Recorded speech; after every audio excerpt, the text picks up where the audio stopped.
Cheers. I was a bit tired yesterday, so only doing the video today. Let me put that over there.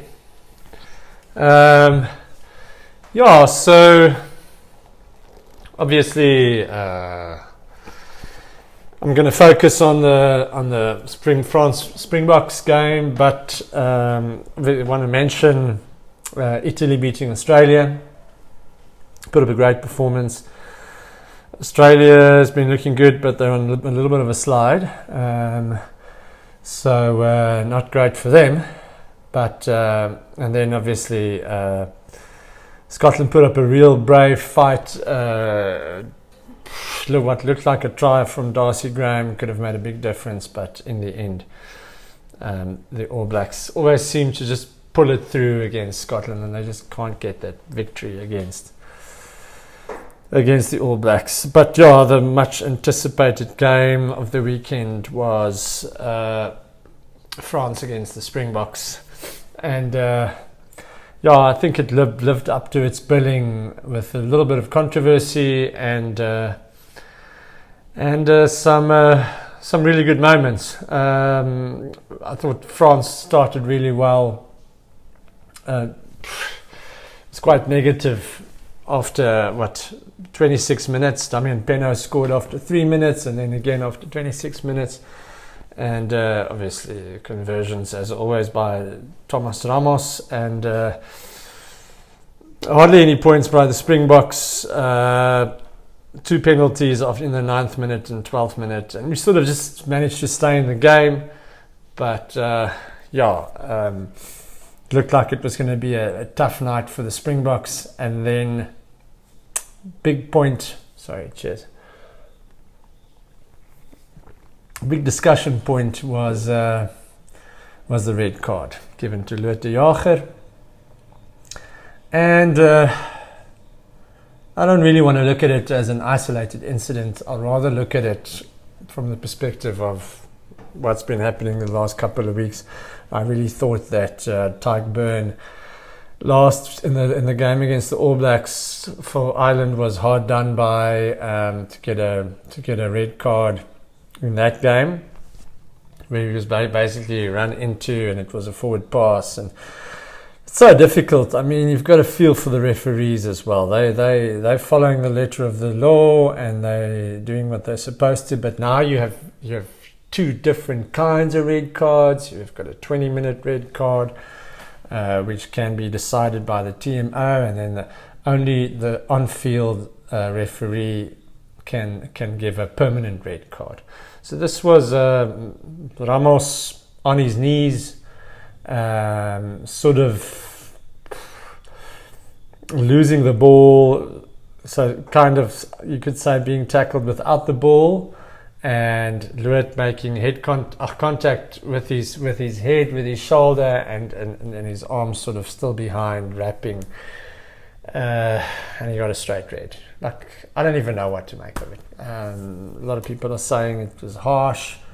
I think both those red cards last week and this week they're quite harsh, because the player is so low. Lood is a very tall player. I mean, if he backed out of it, some part of his body would have made contact with Ramos's head. It could have been his hip, which probably would have been worse, or something. I mean, it's just so little time. How do you get out of that? You know, it's an instinctive play. Was there even time to wrap his arms? It's very, very difficult. Obviously, as it happened, I was extremely negative. I thought, okay, well, that's the game. It's like 11 o'clock at night. I'm going to go to bed. 38 minutes in the game. We're behind. The Springboks are behind.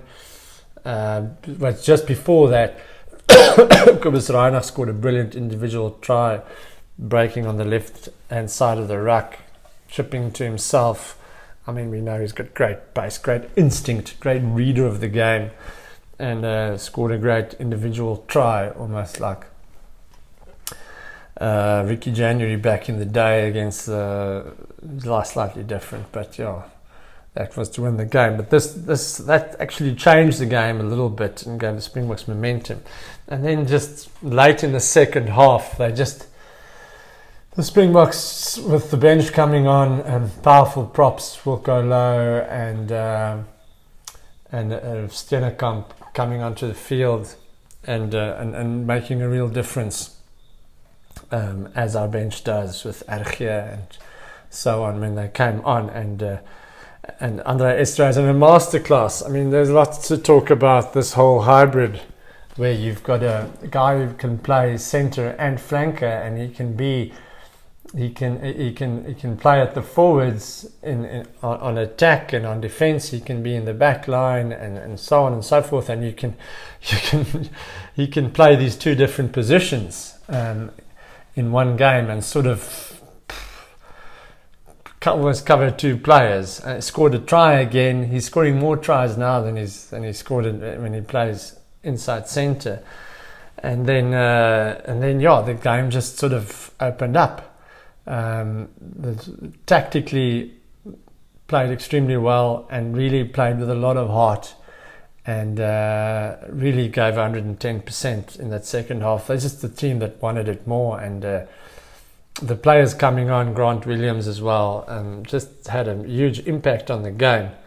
And then of course Grant Williams just spotting the gap. I mean, if you're a France supporter, in that moment, 70th minute, you're probably thinking, yes, I can't believe that we're losing this game. And then Sasha scored in the 76th minute. He was man of the match.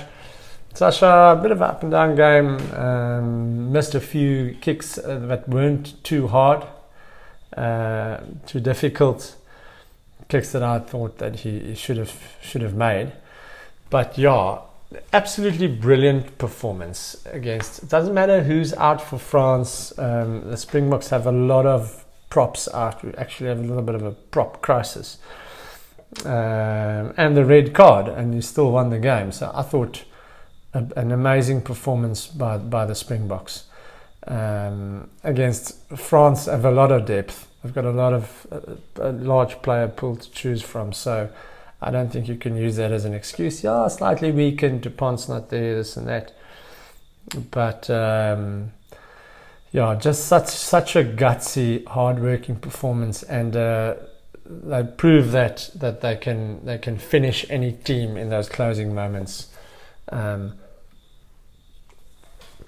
Things that previously lacked that X factor, those X factor players. There are so many of them across the field. That can deliver moments of brilliance out of almost nothing, and I think that's the scary part. Still, a lot of hard work to be done. A lot of players that need to be brought into the system in the next 2 years, probably.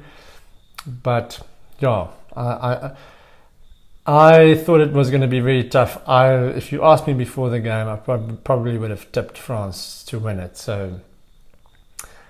Although I said in conversations leading up to the game, I said if the Springboks are at their best and France are at their best, I still think the Springboks will win.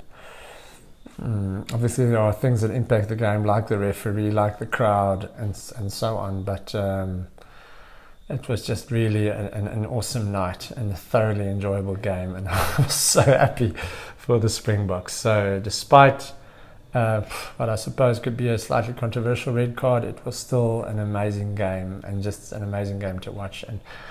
And the Springboks really play with confidence. I think that's also a massive thing, playing with that level of confidence, just an absolute belief. They're never down. No matter what happens, it often happens that if the game starts turning, you just lose confidence and you lose that belief, and it just gets worse and worse. But the Springboks, the way they're playing at the moment, nothing gets them down. And they've had a few close calls, a bad game against Australia and beaten by the All Blacks, but Ireland's a big one.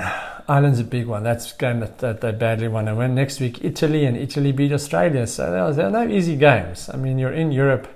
You really have to go out and perform every week. And that's tough. To go over there and perform every week. It's not easy. So Italy's big, but Ireland's going to be the big one. That's the one the Springboks really want to win, and that's the one that Ireland really wants to win. And we want to see a Springbok victory there. If you asked me before if I have to choose, weird thing to say maybe, but if I have to choose between the Springboks beating Ireland and the Springboks beating France, I would say Ireland's had our number, and I think we need a win against Ireland for our confidence. And they can show up on the day at any time. But yeah, massive win against France. Awesome. Cheers.